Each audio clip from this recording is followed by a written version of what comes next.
सोचिए, फाइनेंस की दुनिया में हर किसी की एक कहानी होती है। आज एक ऐसी ही कहानी की बात करते हैं जो जीरो से शुरू होती है और हीरो तक जाती है। जरा सोचिए, आप बैंक गए हैं एक जरूरी लोन के लिए। मैनेजर ने पूछा क्रेडिट स्कोर, और आपके पास जवाब है कुछ भी नहीं, ब्लैंक। तो क्या होगा? क्या लोन मिलेगा या दरवाजा दिखा दिया जाएगा? ये सवाल ना बहुतों को डराता है। और सच कहूं तो ज्यादातर मामलों में जवाब नहीं ही होगा।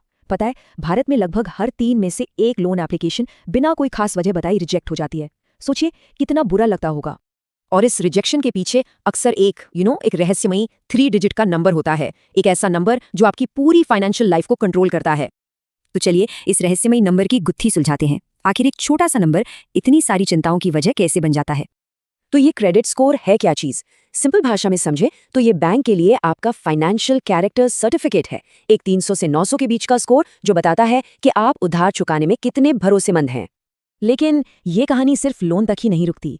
आपके सपनों का घर, आपकी नई गाड़ी, लोन पर कितना ब्याज लगेगा, अरे यहाँ तक कि कुछ जॉब्स के लिए भी, सब कुछ इसी एक नंबर से जुड़ा है। अब आते हैं असली सवाल पर। स्कोर कम हो तो बुरा है, ये तो समझ आता है। पर अगर स्कोर ब्लैंक या खाली हो तो इसका मतलब क्या है? चलो देखते हैं। आपकी क्रेडिट रिपोर्ट में एक खाली स्कोर NH या -1 जैसा दिखेगा। इसका सीधा सा मतलब है नो हिस्ट्री, यानी आपका कोई क्रेडिट रिकॉर्ड है ही नहीं। सिंपल, पहले कभी कोई लोन या क्रेडिट कार्ड इस्तेमाल ही नहीं किया। तो ये जादुई नंबर बनाता कौन है? सरकार? बिल्कुल नहीं। आपका बैंक? वो भी नहीं। आपका बैंक तो बस एक पोस्टमैन जैसा है जो आपके ट्रांजैक्शन का डेटा आगे भेजता है। असली काम तो क्रेडिट ब्यूरो नाम की कंपनियां करती हैं, जैसे CBIL और एक्सपीरियन, जिनके नाम आपने सुने होंगे। तो बैंक इस खाली स्कोर को कैसे देखता है? देखिए, जिसका स्कोर 750 प्लस है वो बैंक की नज़र में क्लास का टॉपर है, भरोसेमंद। लेकिन जिसका स्कोर ब्लैंक है, बैंक उसको एक अनजान आदमी की तरह देखता है, एक रिस्क, एक खतरे की घंटी। बैंक को पता ही नहीं कि आप पर भरोसा करें या ना करें। तो क्या इसका मतलब ये हुआ कि कोई स्टूडेंट या कोई यंग प्रोफेशनल जिसने अभी जॉब शुरू की है, उसकी फाइनेंशियल लाइफ आगे बढ़ेगी ही नहीं? बिल्कुल नहीं। अब हम बात करेंगे उन चाबियों की जो इस बंद दरवाजे को आसानी से खोल सकती हैं। इन चीजों को लोन की तरह मत देखो, ये प्रैक्टिस टूल्स हैं अपनी फाइनेंशियल रेपुटेशन बनाने के लिए। ये बैंक को दिखाने का तरीका है कि हाँ, आप जिम्मेदार हैं। पहला टूल है क्रेडिट बिल्डर लोन। इसको ना एक ट्रेनिंग लोन समझ लो। बहुत सिंपल है। एक छोटा सा लोन लो, हर महीने टाइम पर छोटी छोटी EMI चुकाओ। बैंक आपके इस अच्छे बिहेवियर को क्रेडिट ब्यूरो को रिपोर्ट करता है और बस आपकी पॉजिटिव हिस्ट्री बननी शुरू हो जाती है। दूसरा जबरदस्त टूल है सिक्योर्ड क्रेडिट कार्ड। ये तो और भी सिंपल है। आप बैंक में एक फिक्स डिपॉजिट यानी FD में कुछ पैसे रखते हो और बैंक उस FD को सिक्योरिटी मानकर आपको एक क्रेडिट कार्ड दे देता है। और हाँ, टेंशन मत लो, आपका पैसा FD में बिल्कुल सेफ रहता है। आप कार्ड यूज करते हो, टाइम पर बिल भरते हो और बैंक ब्यूरो को बताता है कि आप कितने रिस्पॉन्सिबल हो। अब एक प्रो टिप जो आपकी स्कोर को रॉकेट की तरह बढ़ा सकती है, 30% का रूल। इसका मतलब है कि आपकी क्रेडिट कार्ड की जो भी लिमिट है उसका सिर्फ 30% या उससे कम ही इस्तेमाल करें।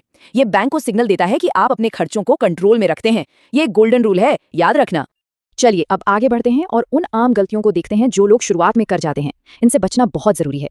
तो सबसे बड़ा मिथ जो है उसको तोड़ते हैं। क्या अपना स्कोर बार बार चेक करने से वो कम हो जाता है? जवाब है बिल्कुल नहीं। जब आप खुद अपना स्कोर चेक करते हो उसको सॉफ्ट इंक्वायरी कहते हैं। इससे स्कोर पर कोई असर नहीं पड़ता। हाँ, जब आप बार बार अलग अलग लोन के लिए अप्लाई करते हो और हर बार बैंक आपकी रिपोर्ट निकालता है, उसको हार्ड इंक्वायरी कहते हैं। उससे स्कोर थोड़ा सा कम हो सकता है। आप कुछ ऐसी आदतें हैं जो स्कोर की दुश्मन है, जैसे कि एक भी पेमेंट मिस करना, क्रेडिट कार्ड को पूरा मैक्स आउट कर देना और हाँ, एक बहुत बड़ी गलती, अपने सबसे पुराने क्रेडिट अकाउंट को बंद कर देना। याद रखिए, आपकी क्रेडिट हिस्ट्री जितनी लंबी हो उतना अच्छा। तो अब जब हमें सही रास्ता पता है और गलतियों से भी बचना आ गया है, तो चलिए देखते हैं कि ये ब्लैंक से टॉपर स्कोर तक का सफर आखिर दिखता कैसा है। और अच्छी खबर ये है कि इसमें सालों नहीं लगते, सिर्फ 6 से 12 महीने। बस थोड़ा सा डिसिप्लिन और आप देखेंगे कि आपकी खाली रिपोर्ट एक सॉलिड फाइनेंशियल प्रोफाइल में बदल रही है। ये बिल्कुल पॉसिबल है। और जब आप उस 750 प्लस के मैजिक नंबर तक पहुंच जाते हैं ना, तो लाइफ सच में बदल जाती है। आपको सस्ते इंटरेस्ट रेट पर लोन मिलते हैं जिससे हजारों लाखों की बचत होती है। लोन आसानी से अप्रूव होते हैं, स्ट्रेस कम होता है और प्रीमियम कार्ड्स के फायदे तो अलग ही हैं। यानी आप उस एप्लीकेशन रिजेक्टेड वाले मैसेज से लोन अप्रूव्ड वाले मैसेज तक पहुंच जाते हैं। ये सिर्फ एक नंबर का बदलना नहीं है, ये फाइनेंशियल आज़ादी की तरफ एक बहुत बड़ा कदम है। तो सबसे जरूरी सवाल अब ये है, आपकी फाइनेंशियल जर्नी आज से शुरू होती है। आज जो आप छोटे छोटे कदम उठाएंगे वही कल आपके फाइनेंशियल सर्टिफिकेट की कहानी लिखेंगे। तो आप अपनी कहानी क्या लिखना चाहेंगे?